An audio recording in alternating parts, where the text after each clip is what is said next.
It's the mother of all talk shows. It's the mother of all talk shows. It's the mother of all talk shows. Go get 'em, George.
George Galloway, and the mother of all talk shows.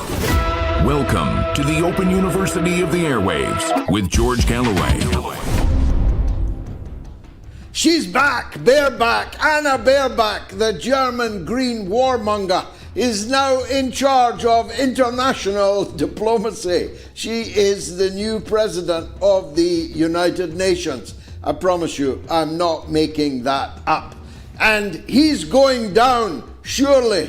Boris Johnson, abusing all the rules of ministerial conduct, was paid £205,000 for visiting Nicolas Maduro, the Venezuelan president that Donald Trump is threatening to overthrow, and he's out, surely.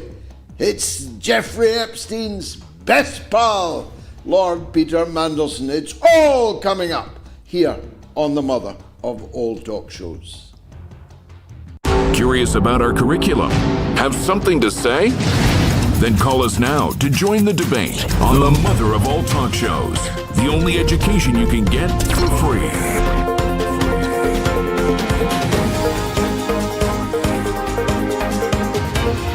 George Galloway, the mother of all talk shows.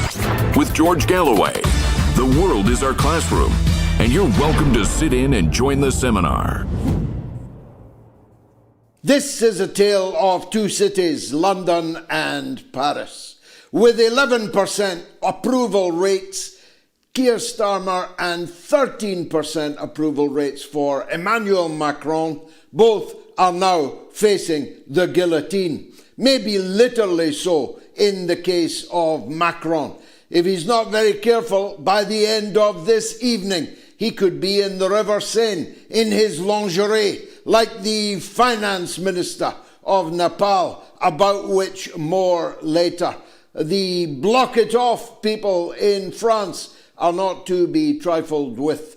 They are the people of the Bastille. They are the people of the French Revolution. They are mad as hell at Macron, and they're not going to take it anymore. As Macron appoints a fifth prime minister in 2 years. How's that for stability? Take that, Putin. 5 prime ministers in 2 years, and this one will not last until the weekend.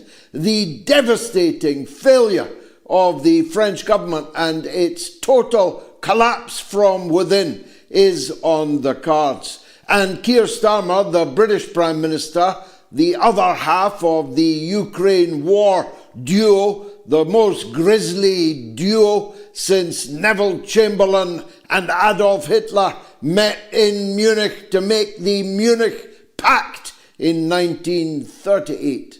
The Keir Starmer premiership now dangles by the thread. I can't think of a sexy metaphor robust enough to get past my editor, but we're talking French knickers. We are talking nylon stockings. We are talking dangling from a suspender. The perfect storm that Keir Starmer is caught in is this.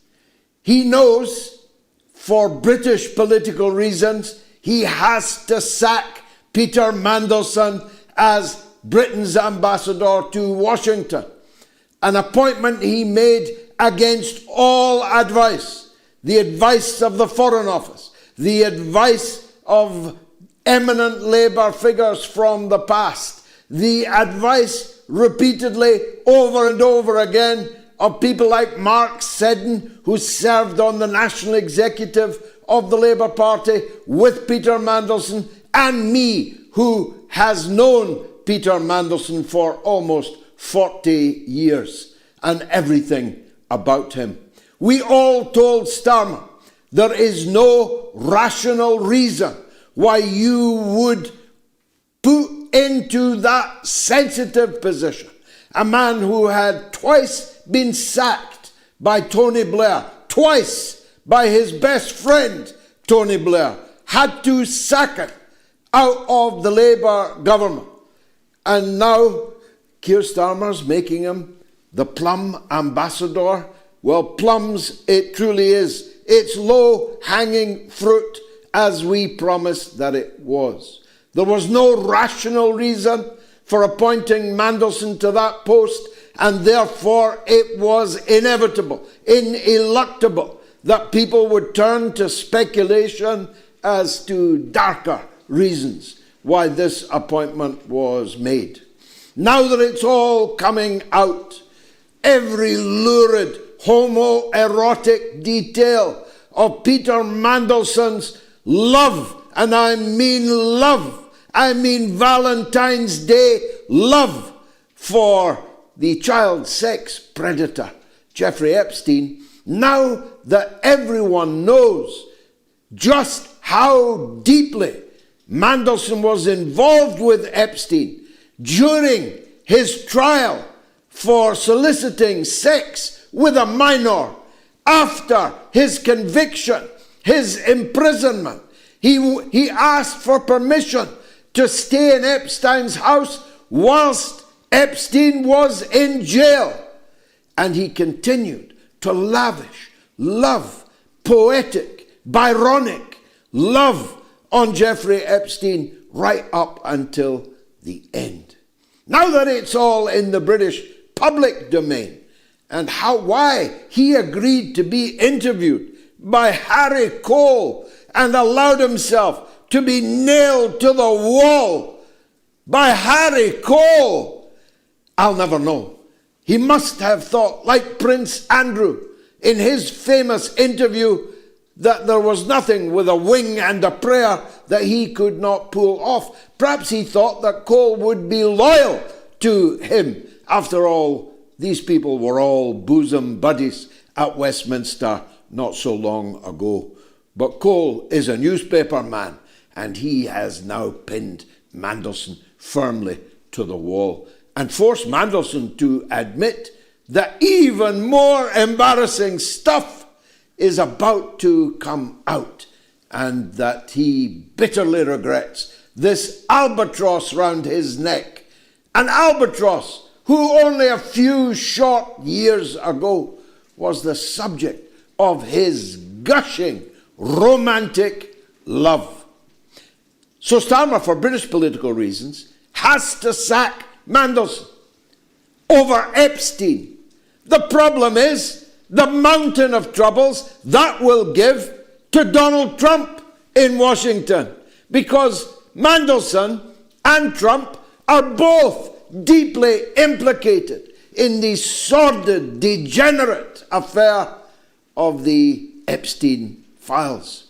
And so if the British ambassador is sacked by Keir Starmer over Epstein from his job in Washington as Britain's ambassador, that's going to unleash new political forces against Donald Trump and force Trump still more difficulties in refusing to come clean about his own involvement with Epstein. The only consolation that I can see in Starmer's very difficult political position now is that his putative successor, the one that's been limbering up in the wings, Wes Streeting, is himself the adopted political son of Peter Mandelson and Tony Blair.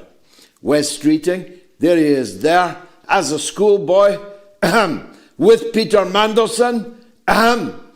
He can't say anything about Mandelson because Mandelson's got all the goods on him.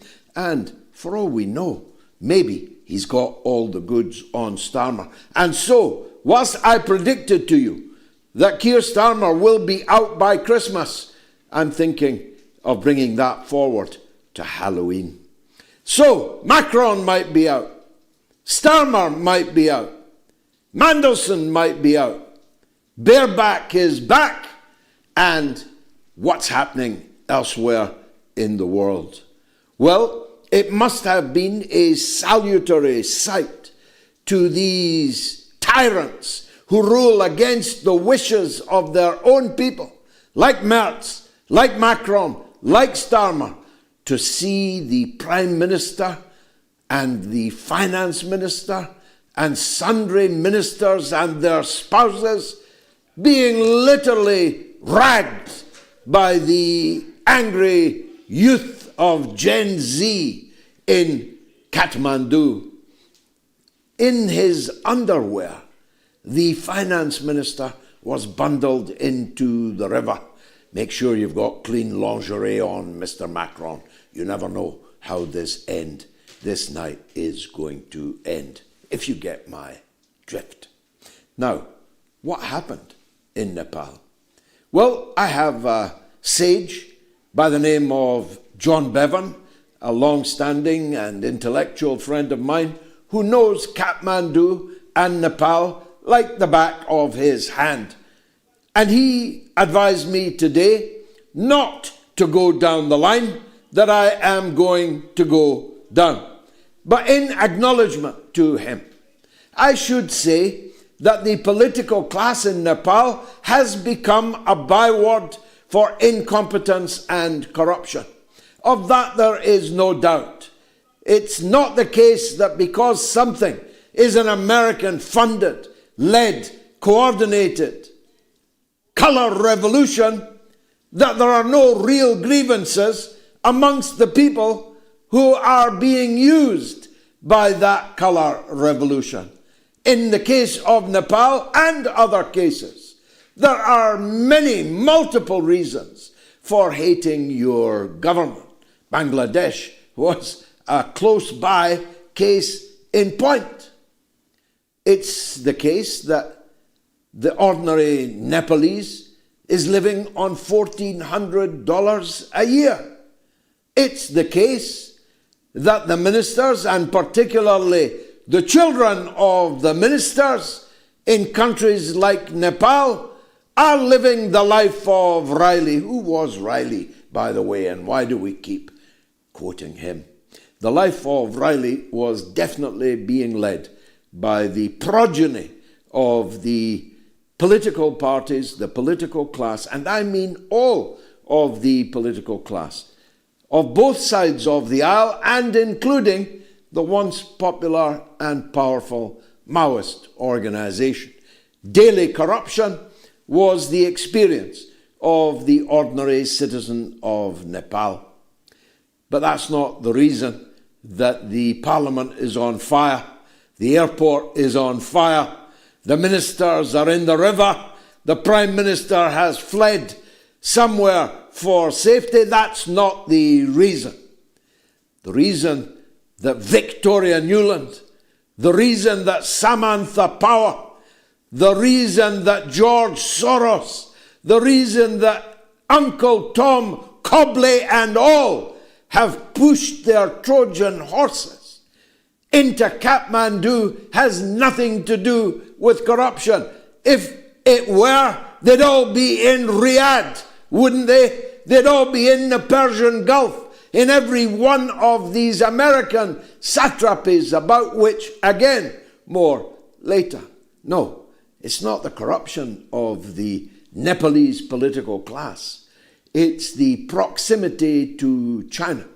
It's the fact that the Prime Minister of Nepal was just days ago on the red carpet with Xi Jinping at the 80th anniversary celebrations. It's the fact that Nepal has effectively been lost by the Western political system that managed to control it for so very long. Managed to see off multiple crises, including the threat from Maoism in its mass form itself. They lost control and they were determined to get it back. They are determined to punish anyone. Indonesia, Nepal, Serbia, Venezuela, anyone who is outside of their political system, outside of their control, is fair game for a colour revolution. Serbia is under the cosh and in the throes of just such a colour revolution. Indonesia was just a week ago. Venezuela is facing not just a colour revolution, but an all-out invasion by the Yankee invaders to the north. Good luck with that one, Donald Trump. Nepal has had a revolution forced upon them where the tinder was dry, the match was struck by Victoria Nuland's visit there little over a year ago. Just look at who is operating in Kathmandu. Look at the plethora of Western shadow, covert media, NGOs.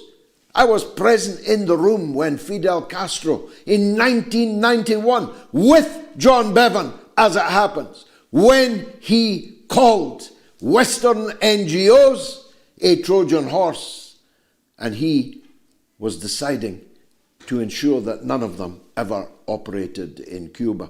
Cuba still standing, other places not, and other places teetering on the brink.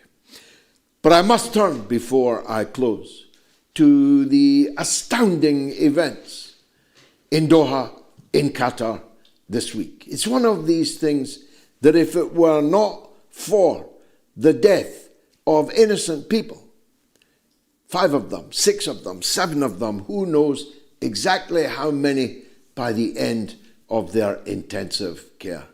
If it wasn't for the fact of that cold-blooded murder, I honestly wouldn't know whether to laugh or cry about what happened in Doha. The missiles, I'm reliably informed, were fired from Syrian airspace. Why was that possible?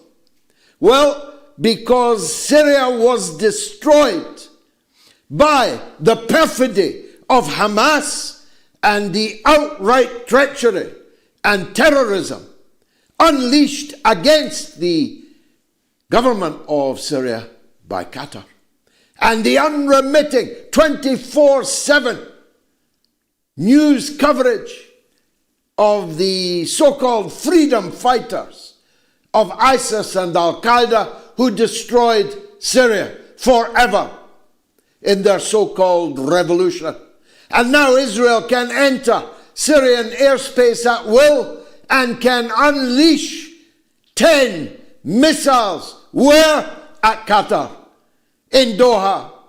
destroying its tourism business, destroying its oasis sanctuary image that it has sought to portray through sport washing and all the others. The fact that Qatar hosts the biggest American military base in the entire world, not excluding the United States, bristling with Patriot anti-missile systems, bristling with radars, was able to be attacked without so much as a puff of smoke heading up to try and stop it. The fact that the Americans knew that this was going to happen when Qatar sent Donald Trump home just a few months ago, literally dripping in gold and jewels and emeralds and pearls. The fact that Qatar gave Donald Trump a $400 million airplane, luxury airplane for him, not for the US, for him personally. And Trump knew that these missiles were incoming, must have known 4 days in advance, if not weeks or months, that this attack was coming. The fact that he cannot condemn it, the fact that he phoned the government of Qatar 10 minutes after the first missiles had landed, all show the absolute complicity of Donald Trump with Netanyahu in this treacherous stab in the back. Some say that Qatar were in on it. I'm not one of those. I think that Qatar has been utterly humiliated, grievously damaged, diplomatically, financially, culturally, in every sense. It is the very essence of Gulf Arab hospitality that the owing of an oath of protection upon which you must be prepared to sacrifice your own life to protect guests that you have invited into your home would all be utterly destroyed if it were the case that Qatar had been in on it. I don't believe they were. I believe that Qatar was just another one in the long line of monkeys who imagine that by showering gifts of gold, frankincense, and myrrh upon the Khawaja means that they like you, means that they respect you, means that they'll keep their promises to protect you. It's all coming up on the mother of all talk shows. Don't go away.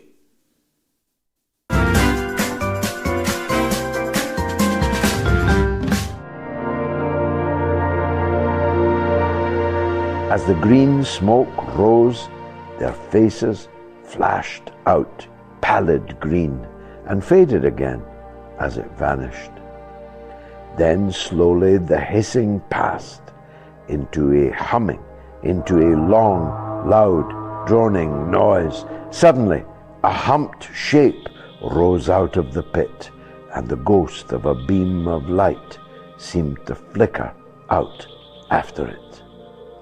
Forthwith, flashes of actual flame, a bright glare leaping from one to another, sprang from the scattered group of men. It was as if some invisible jet impinged upon them and flashed into white flame. It was as if each man were suddenly and momentarily turned to fire.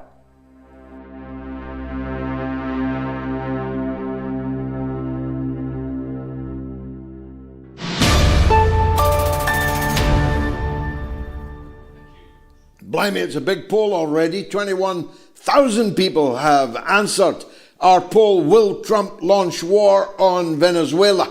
You can vote on my Telegram, t.me/George Galloway. Do subscribe to me on Telegram, because one day it might be the only way that you can find me. And you can vote on my X, on the YouTube community poll, on the YouTube stream, or on my Patreon, my Vanguard. And as I say, 21,000 people have already voted, and I'm only just announcing it. It's free to call the show, toll free in the US and Canada, +1 844 944 3344. It's free of charge for Britain and Ireland, 08081 965522, and the worldwide number is 0044 203 966 2625. Now, Vijay Prashad is the director of Tricontinental. He's the editor of Leftward Books and in Canny Books, and chief reporter at Globetrotter. Vijay Prashad joins us again now. Vijay, welcome back to the show. We'll talk about Tricontinental. There's at least 3 continents on fire right now.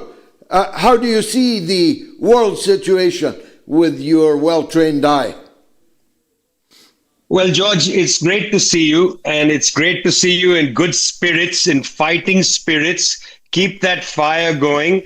The world is in pain, George. It's in pain from one end to the other, because countries like the United States, which have had a long history of being colonial powers, Europeans as their subordinate allies, just cannot tolerate the fact that the rest of the world wants to be treated as equals. I mean, they just can't imagine themselves as equals. The Israelis cannot imagine themselves as equal to the Palestinians. After all, George, they still play in the European Football League and they sing in Eurovision. This fantasy of superiority has to be knocked down. The world is in pain because of this old colonial ambition, which needs to be ended forthwith. People in Europe and the United States need to realize that they are just people like the rest of us, and they need to behave with a little more humility toward the rest of the world and not use their military power to either intimidate or destroy us. Amen to all of that. Let's start with Nepal. What happened there, and what will happen next in your view?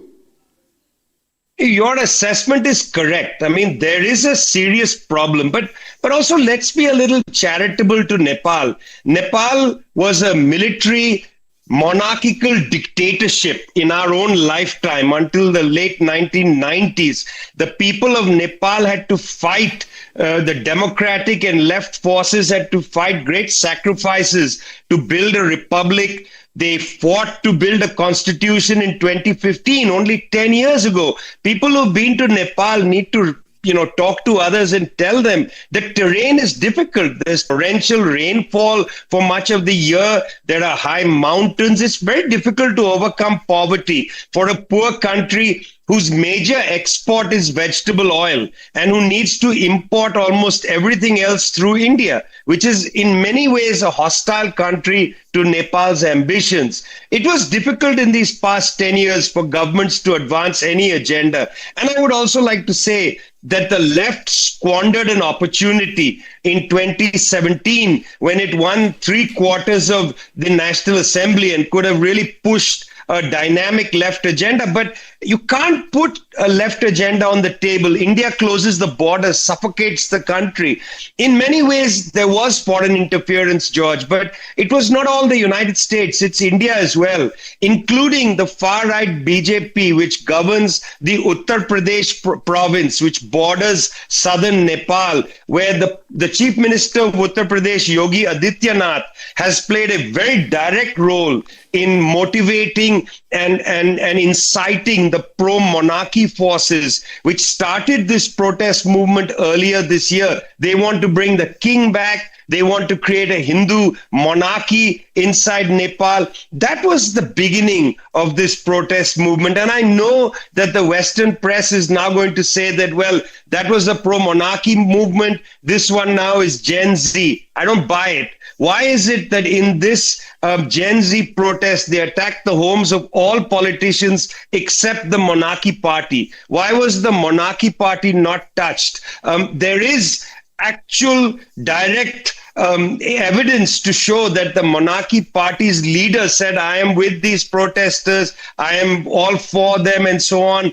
I mean, there was a role played by India in this, certainly. It is true that this government in Nepal, a center-right government, a unity government led by Mr. Oli, in a way a former communist in alliance with the Nepali Congress, a center-right government did two stupid things: tried to ban social media and then opened fire on the politicians. Well, that exacerbated the situation. As I say to people, George, don't blame the ants for coming into your kitchen if you haven't kept your kitchen clean. Because if the ants come in, they will bring the rats. And if the rats come in, you don't know who's coming next. Well, certainly the kitchen was not kept clean. The ants did enter, and now the rats are inside. I don't know where this is going to go. Nobody knows. Right now, the military is calling the shots in the country.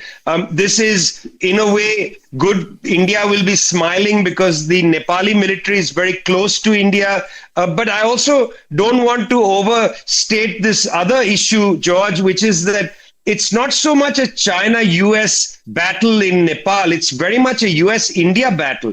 India and the United States have been jockeying for control over Nepal over the last 10 years. India has felt that the United States has asserted itself too much through the Millennium Challenge Corporation.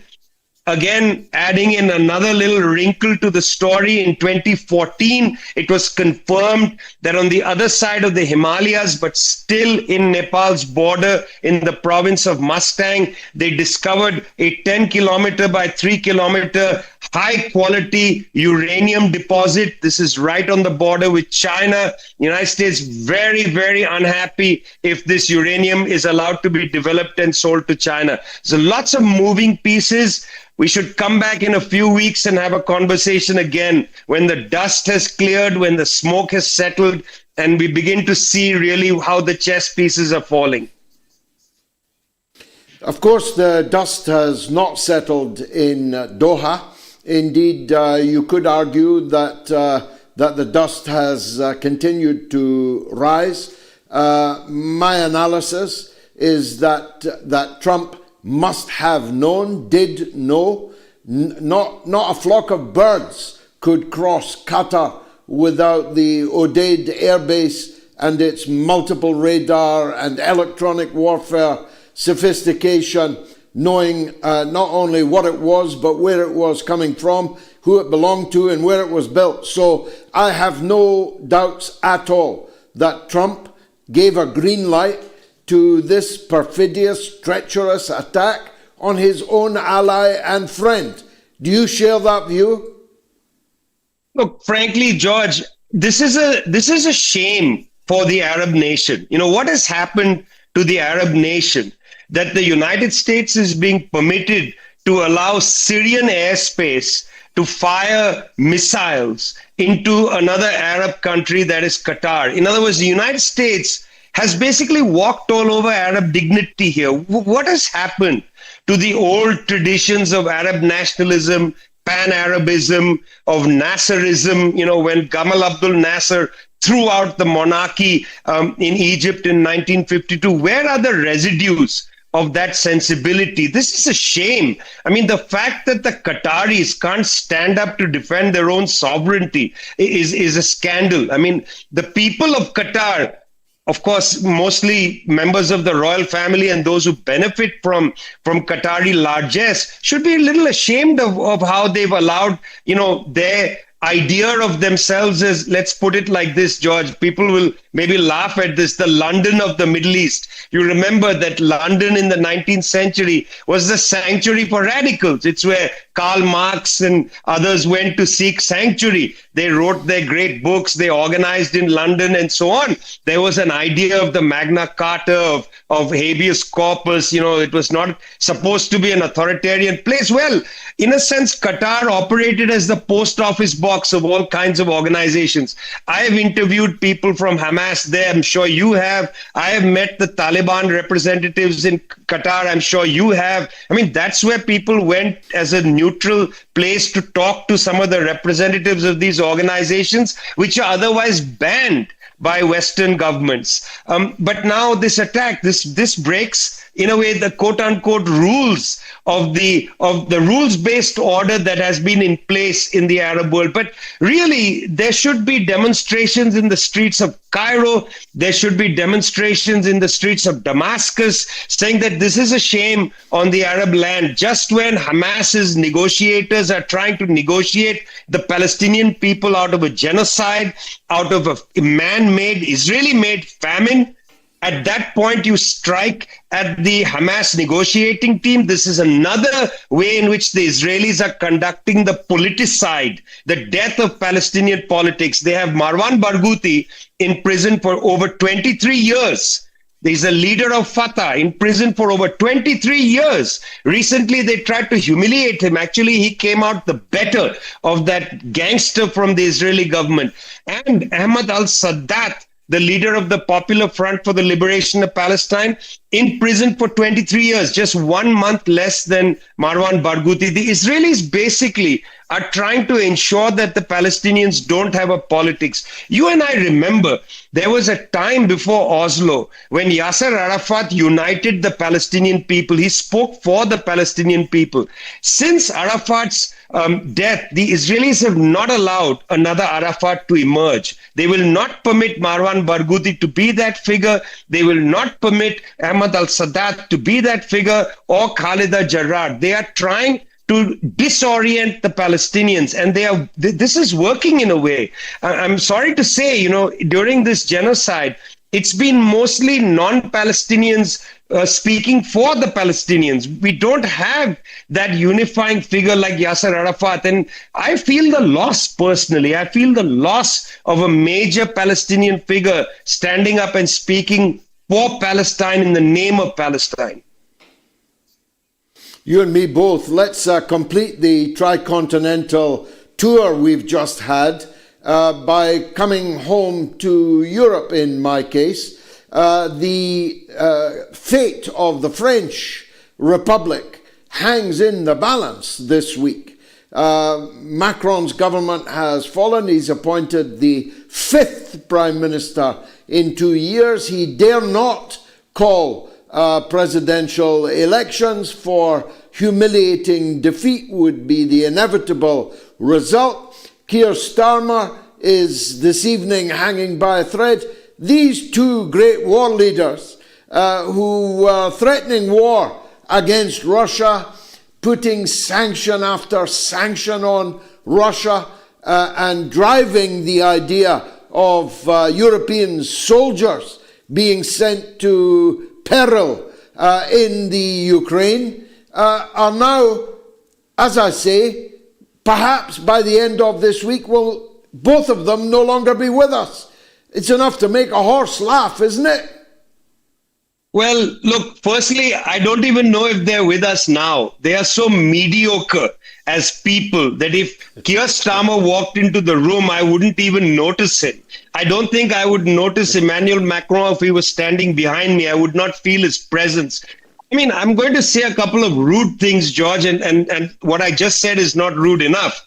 One of the rude things I want to say is that the decline of French culture is extraordinary. Where are the French intellectuals that we remember? Where is the Jean-Paul Sartre of today? Where are the moral voices? Where are the great politicians? Okay, you don't believe that de Gaulle had an idea that I would probably agree with, but the man was a lion. He could command a certain vision of France. What vision does does Emmanuel Macron have? He's puny. He doesn't have a vision, not even a boy's vision of the world.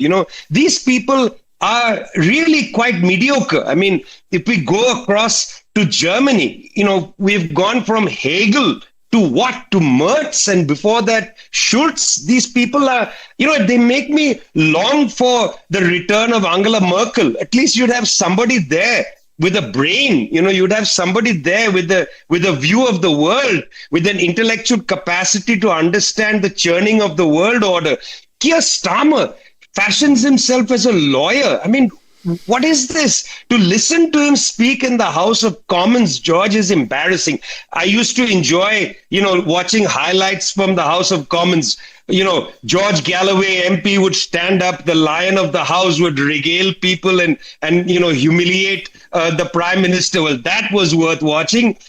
Tony Benn could get up and really give it to them. He could sock it to them. Again, whatever, one minor differences you might have. These were real politicians. What do you have now? On the one side, you used to have Rishi Sunak. I mean, for God's sake, man, I wouldn't know what to give him as a grade if he was my student. And Keir Starmer, as I say, mediocre doesn't even describe these people. So you said they may be gone in a week. They're already gone. These countries, George, they need to have a new kind of renaissance. They need a real cultural, introspection, need to rethink, who are we? What is England? What is the United Kingdom? What is France today? What is its project in the world? Just been kicked out, humiliated in the Sahel region of Africa by Burkina Faso, Mali, and Niger. Unable to deal with that. They're walking away, tail between their legs, saying, well, we decided to leave. No, you didn't. You were kicked out. You were humiliated. You are being humiliated in Ukraine. You just can't admit it. Mediocrities, George. There is no Hegel in Europe today. And I'm not saying that out of glee. I wish there was, to school people, to have a good philosophical understanding of the world today. It's just not there, and I'm sorry for it. You're a superstar. Vijay Prashad, the editor of Leftward Books, Canny Books, chief reporter at Globetrotter, and as you have just discovered, the director of Tricontinental. I'll be right back after this short break with your calls right up to the hour. Stay tuned.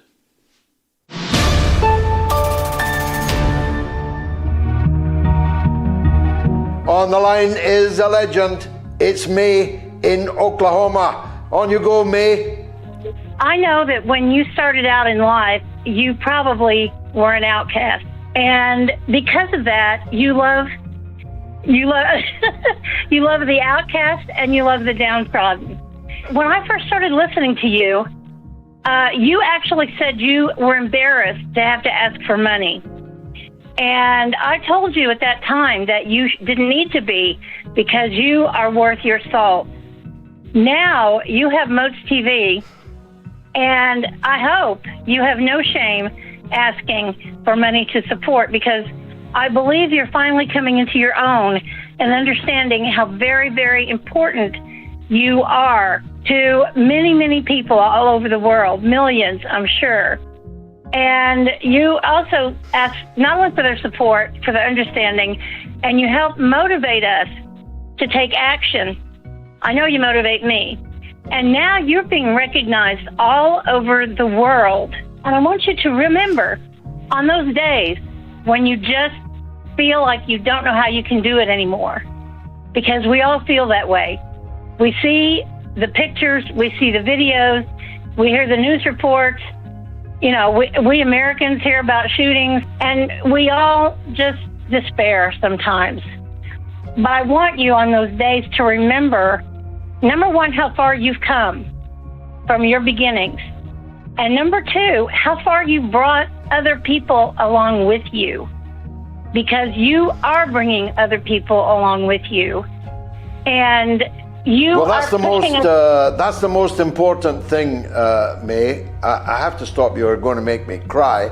But the most important thing is the people I'm bringing with me.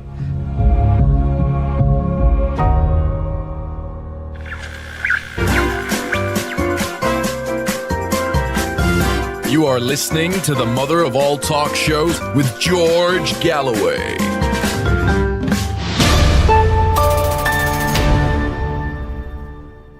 Will Trump launch war on Venezuela? That's our poll this evening. You can vote on Telegram, on my X, on the YouTube community poll, on the YouTube stream, and on my Patreon, patreon.com/George Galloway. And it's relatively a close call, I've got to tell you. Will Trump launch war on Venezuela? Have your say. You've got an hour still to do it. Let's go to line one, where Richard is in Nigeria on Qatar. Go ahead, Richard. Okay, we've lost Richard in Nigeria. We'll get him back, though. The legend that is Sarkar in Glasgow is on the line too. Sarkar, most welcome. Thank you so much, George, once again for taking my call. George, I'm disgusted with what Israel is doing. It's like Groundhog Day, Bill Murray's. You keep coming back to the same place again and again. What they are doing in Gaza is beyond any sense of civility, but herein lies the but. The hypocrisy of the West and the Arab countries should be called out. They should be named and shamed. Every time some Hamas delegate wants to find a solution by doing a negotiation, whichever room, whichever hotel, whichever office the meeting is going on, wow, there's a rocket thrown there and they get killed. It's happened in third-party countries. Israel has bombed Iranian embassies in Syria. Few months ago, another Hamas delegate was killed in a different country, yesterday in Qatar. George, is this a joke? Which brings me to the hypocrisy of the Arab countries. I've stopped talking about the West. Believe me, that's a gone case. That's a basket case. How do these countries, on one hand in the morning, for breakfast, they say, oh, we love the Palestinian cause, but in the evening, every second business deal is done with those countries who support Israel and with Israel. And George, I may sound like stupid, and feel free to call me stupid. We have seen this movie before. Cajoling in the morning, but cunning in the evening by these Arab countries. How do the Israelis know at which hotel, which floor, which room the meeting is going on? Because they want to prolong the war. How do these Israelis know that there is some meeting going on by the Hamas delegates? I'm bewildered, George. I don't know about the rest. Well, I'll tell you what happened. Trump deceived them by telling them that there was a new peace proposal that he said he wrote, but Israel said they wrote, and that he had Israel on side, and that left only Hamas to agree. And this was an invitation to a meeting to consider Trump's latest proposal. Where could that possibly take place? Only in Doha. And they knew that it would be in Doha. And presumably it was in a place that they had met before. Presumably their telephones were tracked, and presumably the coordinates, the GPS tracking on the missiles targeted their phones. The fact that they survived is because they left their phones behind and went to pray. And therefore their phones were still in the room, and the missiles imagined their owners would be in the room with them, but in fact they were in the mosque for prayer. So several family members of the political bureau of Hamas leader were killed. Some Qatari security personnel, presumably guarding the meeting, were also killed, and many were wounded. And the rest of Doha, which is a very small place, was seen terrified, frightened to death, girls screaming, traumatized by 10 missiles in a sleepy, peaceful oasis called Qatar, which once upon a time I knew so well. You may well ask me, I hope you won't, why these people are still carrying mobile phones when so many of them have been killed as a result of their mobile phones. You may well ask me, if they have mobile phones, why are they switched on? You may well ask me, why they haven't asked China for one of those Huaweis that Nicolas Maduro now has, which the Americans and their allies cannot track. You may well ask me these questions, but it would be embarrassing for me to answer. Thanks, Sarkar. You can leave comments on YouTube by scanning the QR code now, and many people do. Landru, for example, says Qatar, the cowards, are asking other Arab states to join together against Israel. Well, better late than never, Landru, if they really mean it. Ramplanes01 says UK planes were refueling Israeli planes in the air above Qatar. Shame on Kid Starver. I've seen that report many places, but I'm not able to confirm that, but it would really be something if it were true. Nikki A. The Gulf monarchies seem to think by spending their money in the US and in European countries, purchasing expensive properties, businesses, etc., that they are immune to the West's trickery. Pure delusion. And Jose Manuel da Silva Couto says Arab nations should be ashamed of themselves. They've exposed themselves as cowards for 2 years now. And Khadu Frauju Kjifhadov says, whatever Israel does, the USSA would have been given advance notice and the Americans would have given the go-ahead with their blessings. On line 3 is Paul in Salford in England, but on Ukraine. Go ahead, Paul. Hello, good evening, George. Good to hear from you. Good evening. I'm a few days younger than you. We were both born in 1954. Cutting to the chase on this one, George. I do fear that we are getting closer and closer to war with Russia. And,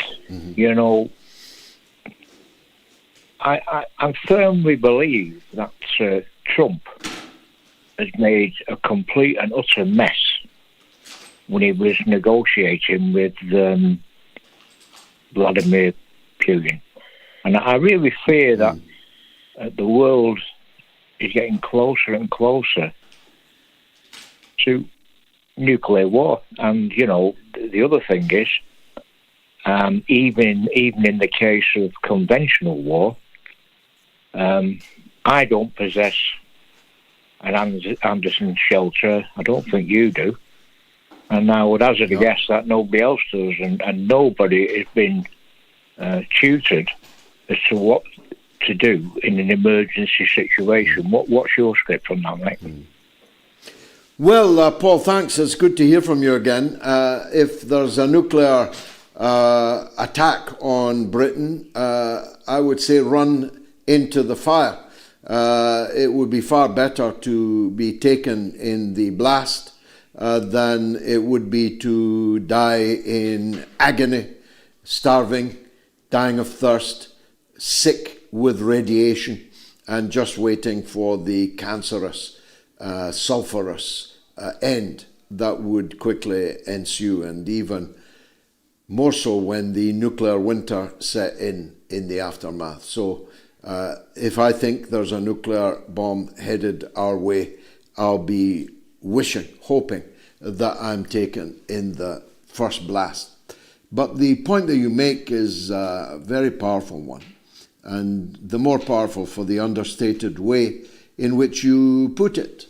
The world is getting very close to all-out war, which, even if it didn't start nuclear, would surely end as a nuclear war, because the danger is not just a danger of one leader or another making the decision to launch the war. It can happen by accident. It could have happened last night, where Russian drones that were headed for Lvov entered, in some numbers, 10, 12 of them, entered Polish airspace. not because they were targeted at Poland, because they were either improperly targeted or because they were diverted by Ukrainian electronic jamming systems. Now, nobody was harmed by these drones. They were only the Jaran. It was not that much of a danger, but nobody was killed, but many people could have been killed. The drones were, 3 of them were shot down, and the rest of them collapsed and landed in open country. But it could very well have been different. Now, nobody with any sense believes that Russia deliberately attacked Poland last night, but nonetheless, a breach of Polish airspace did happen, and Poland is a member of NATO. So you see my point, even by accident, the balloon could go up. And as the First World War showed, once the balloon is up, you can't pull it down again. It merely accelerates, and its devastation becomes complete. Now, thanks, Paul, in Salford. A big thanks to this week's top donors who visited the MOATS.tv website. Ryan Hamzawi, Ian McAvney, James Glass, who's a weekly donor, by the way, Jay Buchanan, and Reinhold Storm. A big thanks to each and every one of you, and indeed to those who gave less generously, but hopefully to the maximum of the ability to do so. It's only £1 I'm asking for. It's only $1. It's only €1. Surely I'm worth it. But the best donors end up on the wall of fame, like my good friends that I've just announced there. Now, breaking news, we're just hearing that shots have been fired at the US conservative activist Charlie Kirk during an event at Utah Valley University. There are no reports on his condition. Police have confirmed they are at the scene in Utah. Big news indeed. Alan is on the line from England, Liverpool. He wants to talk about Mandelson, Israel and Labour. I'm always up for that, Alan. Go ahead.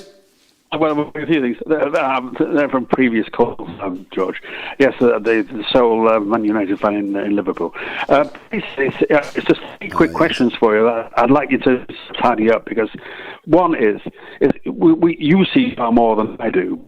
Basically, rows between propagandists. Somebody who's a pro-Palestinian. And what concerns me is trying to achieve their propaganda. Certainly in America, this military operation pursued by the Israelis is basically to release hostages. It's hostages.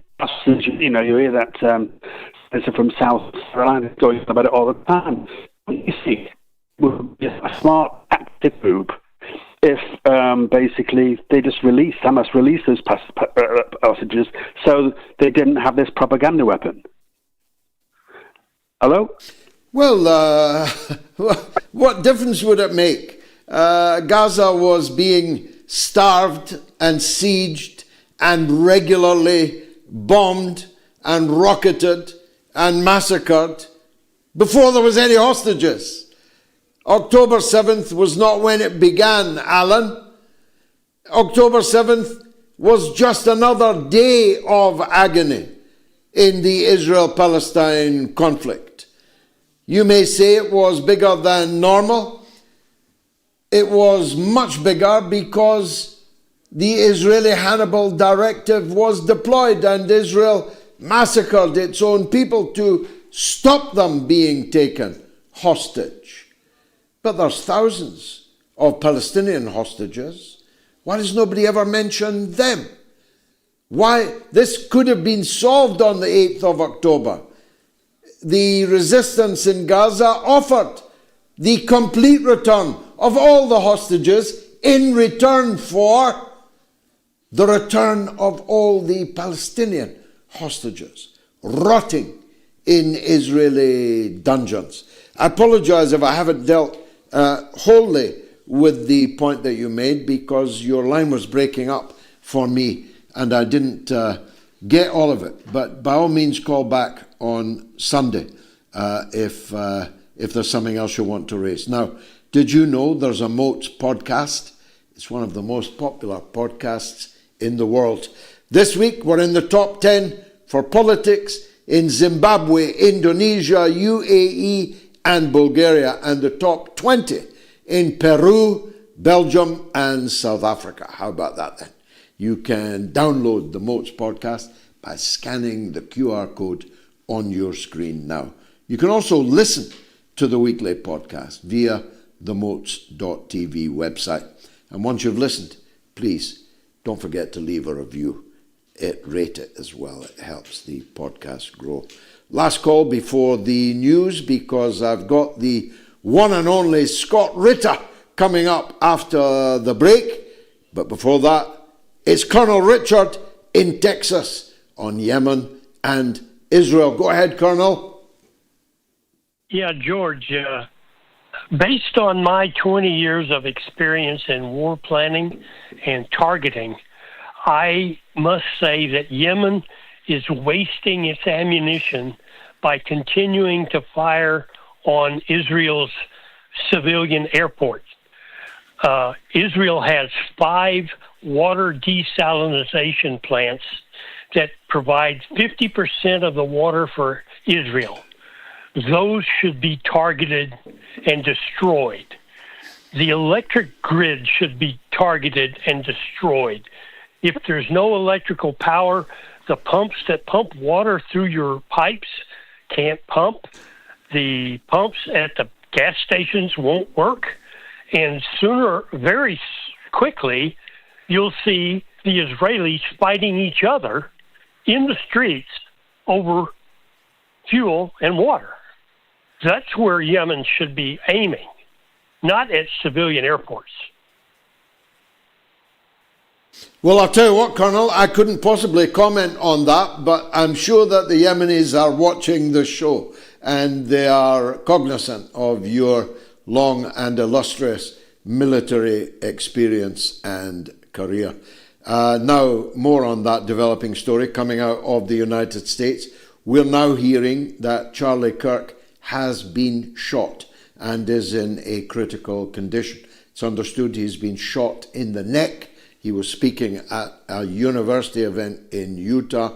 We'll bring you more on this when we get it. Let me take this quick break and then Scott Ritter right after the break. Stay tuned.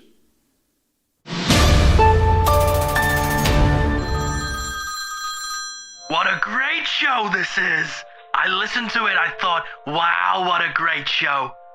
I've called into your show today, George, because I'm a great caller. Probably the greatest caller you've ever had. I really am. The only way your show could be better is if it had more of me, Donald J. Trump, in it. You keep talking about me, George. You do. I've heard it. I have. So many of the American people, the best people, listen to your show. And I've heard them crying about me. I have. And I listen and I go, ooh, America, don't cry. Don't cry.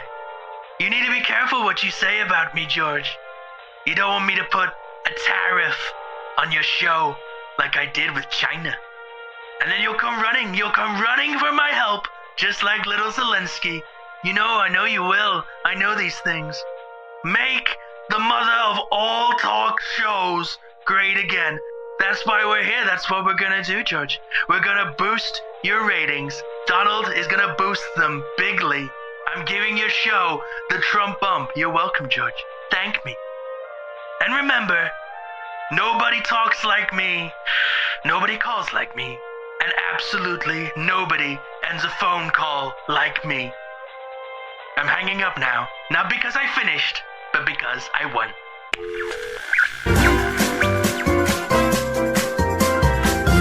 You are listening to the mother of all talk shows with George Galloway.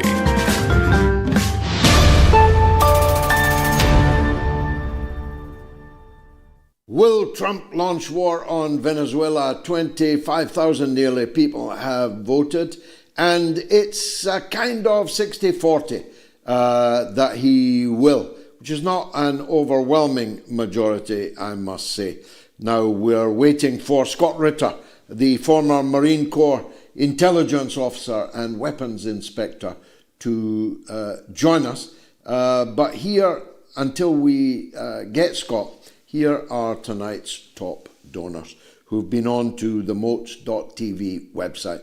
You too can get yourself on the wall of fame by scanning the QR code right now. Rasmus Pedersen, Amira Kataria, Dennis Freeman, Patrick McMahon, and Dale Best. Wow!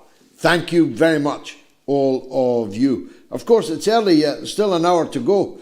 You might be able to top their donation and get yourself on a kind of additional wall of fame.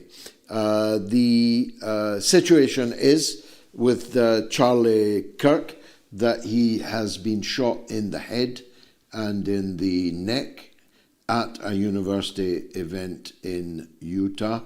It's a horrific situation. We've got the video, but we have decided not to show it. It is positively horrific and have essentially now made it impossible for anybody to do public events such as that. The reality is I myself have given up doing most public events, and when I do public events I have to be surrounded by security. I have nothing in common with Charlie Kirk, absolutely nothing in common politically, but he's a human being who's involved in public life. He's a human being who is involved in the same business I'm involved in journalism and broadcasting. He's a human being with a political point of view.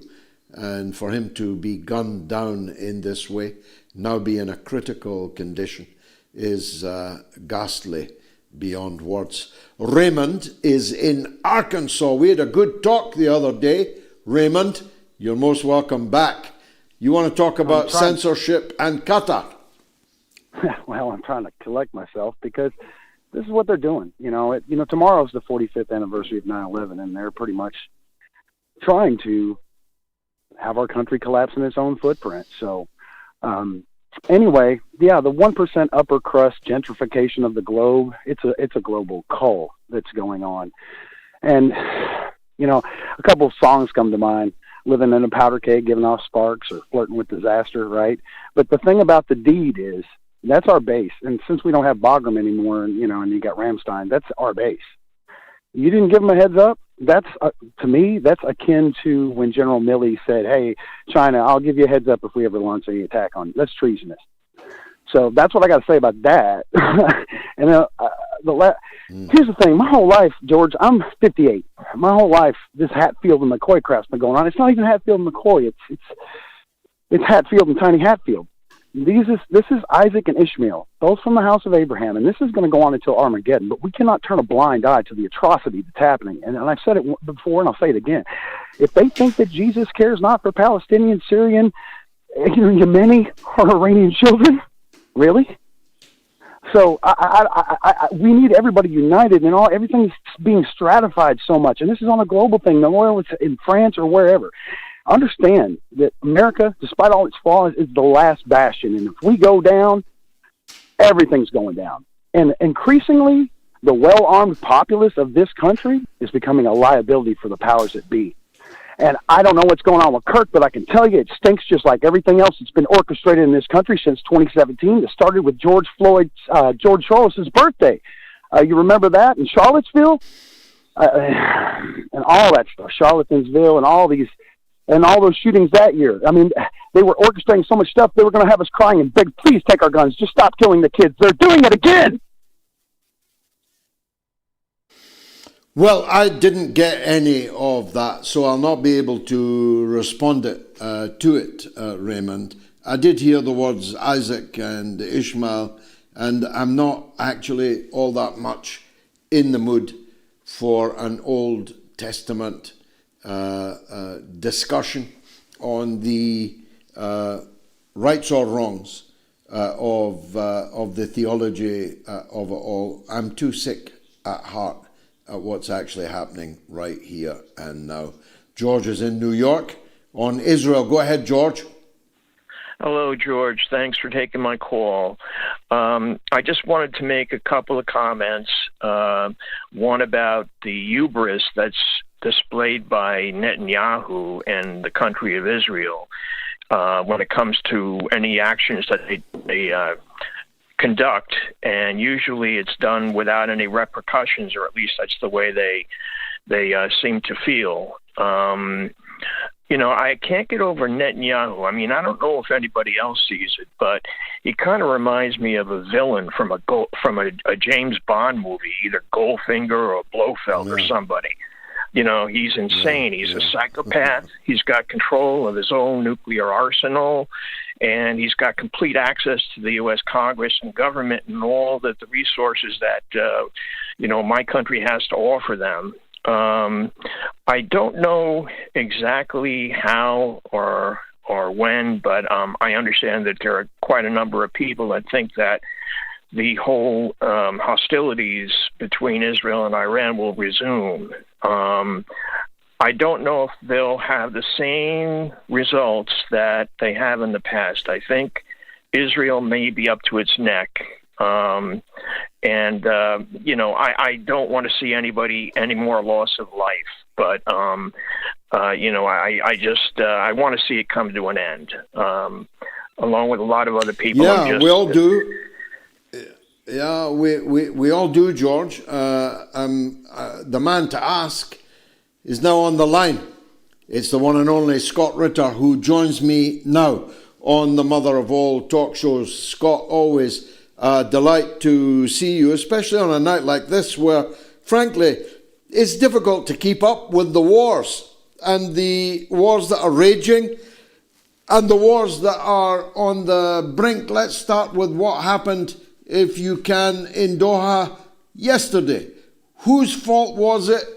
Who knew what, and when did they know it? Well, ultimately, it's Israel's fault. These were Israeli aircraft firing missiles that were aimed by Israel into a sovereign state, seeking to assassinate a delegation of Hamas leadership that had been summoned to Qatar by the Qatari leadership at the behest of an American president who claimed that he was giving Hamas one last chance to, find a path towards a ceasefire. Hamas was acting in good faith. Israel clearly wasn't.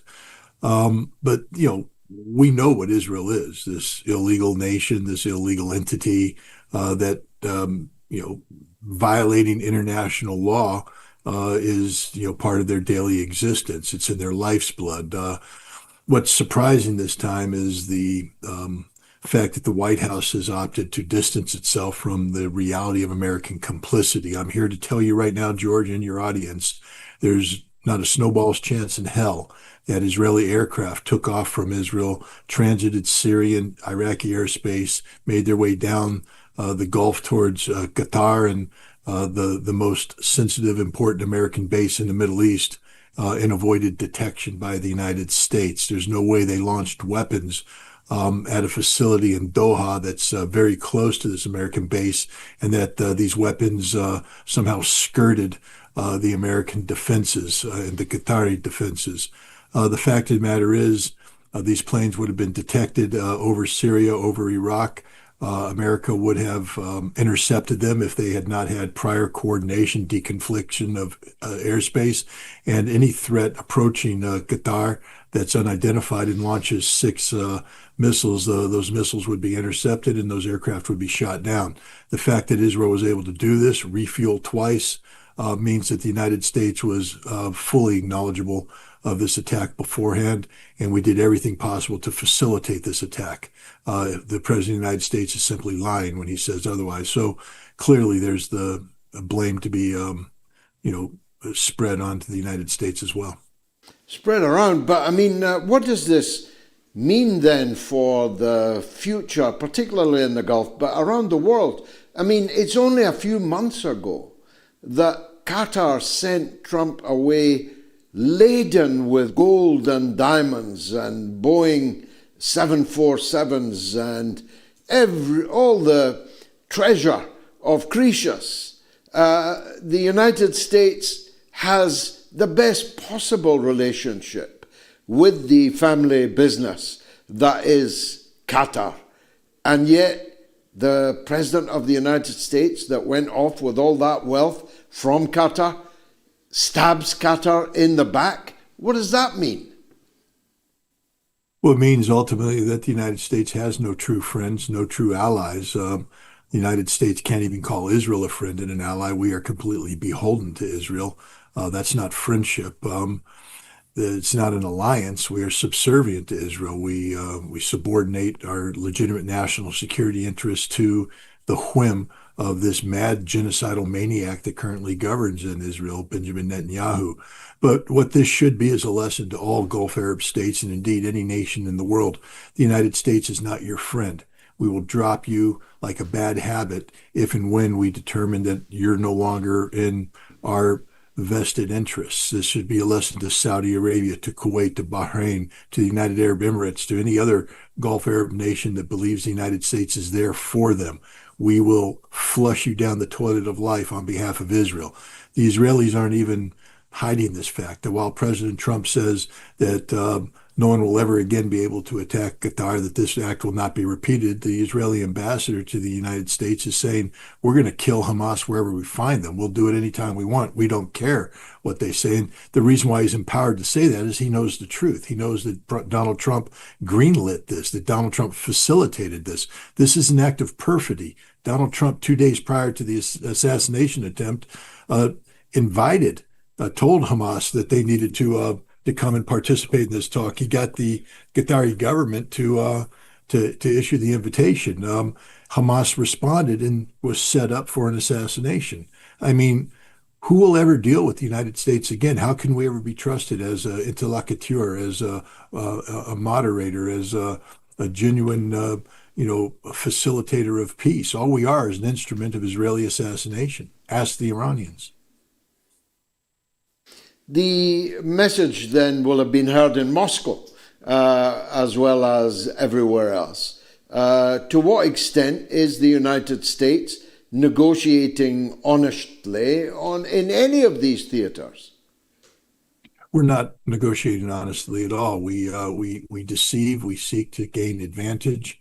Look, the Russians are aware of this. I spoke with Anatoly Antonov when he was the ambassador here, and he said that the Russian experience with the New START treaty, the negotiation, opened their eyes, where the United States lied during negotiations, promised certain things were going to happen, such as the United States would work with Russia on the issue of missile defense once the New START treaty had been finished and ratified. But the United States then walked away from it because we had no intention of dealing with Russia on missile defense. We lie, we cheat, we steal. This is what we do. And here we have Russia trying to enter into some sort of negotiated settlement with the United States. But how can Russia ever trust us? We can give, the Trump administration can give certain assurances to Russia. But what the Russians need to know now and understand now is that the United States will back away from this when it's convenient for the United States to back away from. This is what we do with all arms control treaties. This is what we did with the ABM treaty. This is what we did with the INF treaty. And this is what we're going to do with the New START treaty. It's inconvenient. Therefore, we back away. Our word is meaningless. Our bond is nothing. And of course, the great warmongers, Keir Starmer and Emmanuel Macron, might be gone by the weekend. Paris is in flames, and Keir Starmer's premiership is in flames as a result of Peter Mandelson and 100 other things. So it's not looking great for Zelensky if he was hoping for a European Foreign Legion, a kind of beau geste affair coming out of France and England. Well, he probably now knows that neither of these political leaders actually has the strength to deliver anything at all to the war front. Would you say? No, I agree with that assessment. This is why what happened yesterday is very important. As you might be aware, there were reports of up to 7 Russian drones crossing into Polish airspace. This has now become a major crisis where Poland has, basically asked for Article 4 protection. The NATO membership is now meeting to talk about how to respond to this act of Russian aggression. But what we know is that this wasn't Russian aggression. What we know is that this was a Ukrainian electronic warfare operation that has been orchestrated by NATO. For years, Ukraine has been building something called the Pokrova system, and it's a integrated electronic warfare system that is designed to take control of Russian drones. First, it was done to crash the drones. Then it was done to retarget the drones into Russia. Over the past several months, 100 Russian drones have been taken over by the Ukrainians and sent back into Russia. We know this. The Ukrainians admit it. And what we have here today is that Ukraine took over 7, 8 Russian drones and sent them into Polish airspace. We know this. We can detect this. NATO knows this. This is a false flag operation by the Ukrainians designed in an act of desperation to get NATO to intervene. I'm hopeful that the President of the United States will be fully briefed on Pokrova, on the electronic warfare situation, shown the intelligence that shows that these drones were captured by the Ukrainians and redirected by the Ukrainians. But what we're going to see now is increasing acts of desperation by Ukraine designed to create provocations that will lure Europe into their losing conflict with Russia. It's a very dangerous situation right now. Yes, and not only there, the US warships are still off the coast of Venezuela.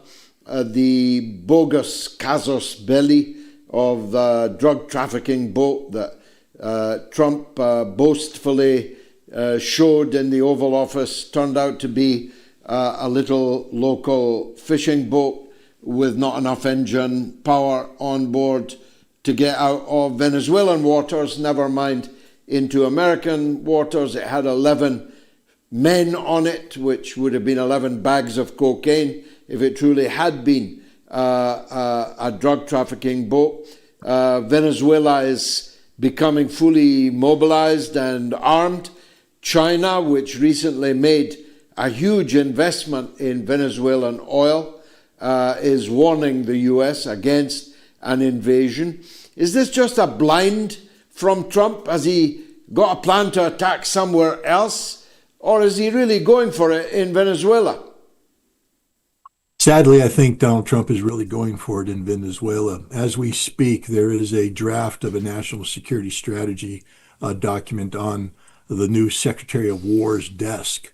And this document basically says that the United States will be disengaging from Europe, the Middle East, and lowering its profile in the Pacific for almost a singular focus on Fortress America, on defending the Western Hemisphere. And a key element of this is to bring Venezuela under our control. We've seen Secretary of State Marco Rubio,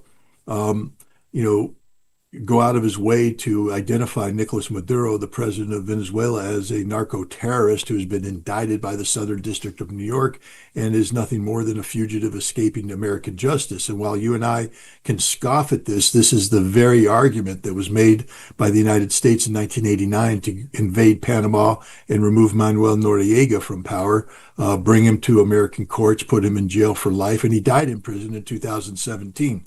I think the United States right now is fully committed to a regime change operation in Venezuela, one that will incorporate both direct American military action combined with whatever covert resources the CIA and regional intelligence services working at the behest of the CIA can bring to bear in terms of fomenting opposition to Nicolas Maduro. This is a serious operation, and I unfortunately believe it's going to have tragic outcome.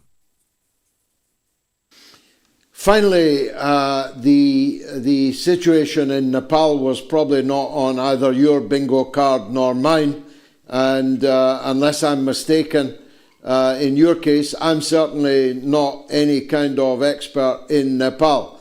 But I did take a look at some of their most prominent visitors last year, and I discovered that Victoria Nuland, the angel of death, was there right at the end of the of the Biden administration, Samantha Power, discovered that George Soros and the whole gang of color revolutionists have all been extremely busy in Nepal.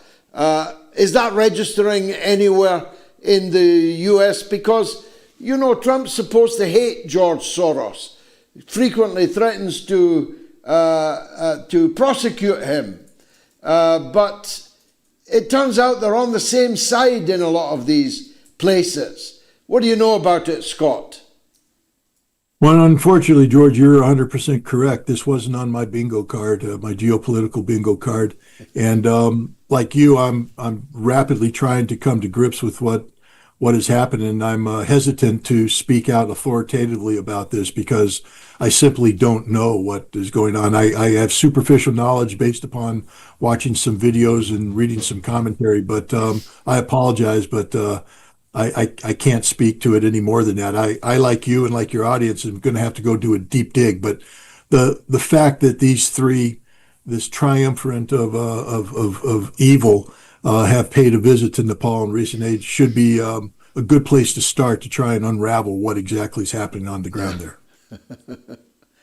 Unraveling Kathmandu. Your military taste buds, though, must have been salivating at the precision and power of the Beijing parade. Parade like none I have ever seen. Anybody thinking about war with China after that really needs their heads examined, no? Oh, absolutely. Look, the discipline that was on display there was impressive. Again, we need to differentiate between a parade ground military and a battlefield military, but the fact of the matter is, discipline is discipline, and the Chinese have discipline in spades. Not just the professionalism of their soldiers, but the equipment that they were carrying, that they were driving, that was on display, shows that China is not a second-rate power. You know, the United States always tends to brag about our ability to take on what we call near-peer opponents. The implication is that America has no peers. I think what we were watching at display in Beijing was a military that is easily the peer of the United States and maybe thinks of the United States as a near-peer opponent. Scott Ritter, brilliant to talk with you again. Thanks for joining us on the mother of all talk shows. Will Trump launch war on Venezuela? Well, you heard from Scott there that he thinks they really are. It's 25,000 people have voted. You've got 15 minutes to get your votes in. Let me take a quick break. Then it's your calls right up to Gayatri's social media news roundup. Stay tuned.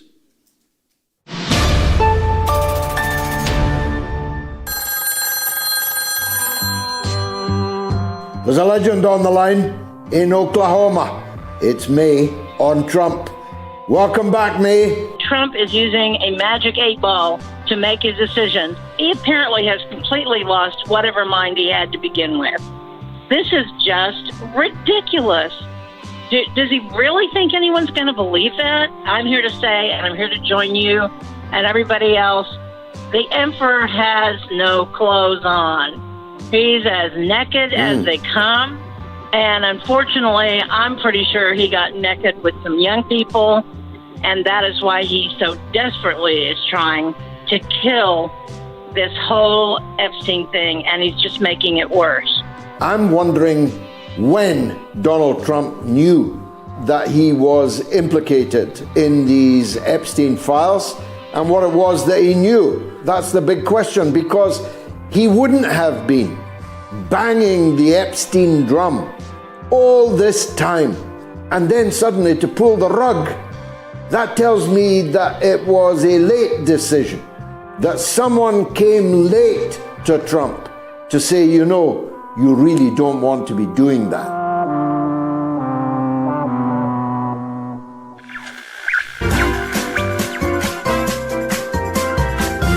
You are listening to the mother of all talk shows with George Galloway.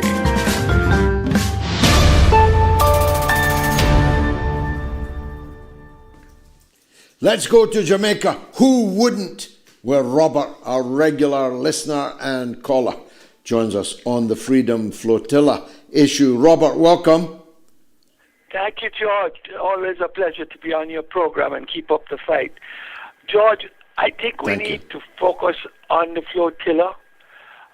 There's a lot happening also, of course, what happened with Qatar, and I just mentioned that briefly after. But the flotilla is 50-odd boats of some very brave and courageous people. We all feel we want to do something, and we feel hopeless with these corrupt governments. We protest, and the protests have made a major impact. But we owe the courage of these people to enlighten everybody to follow this flotilla step by step. They have put themselves in danger. They are the best of humanity right now, and we should not take our eyes off them.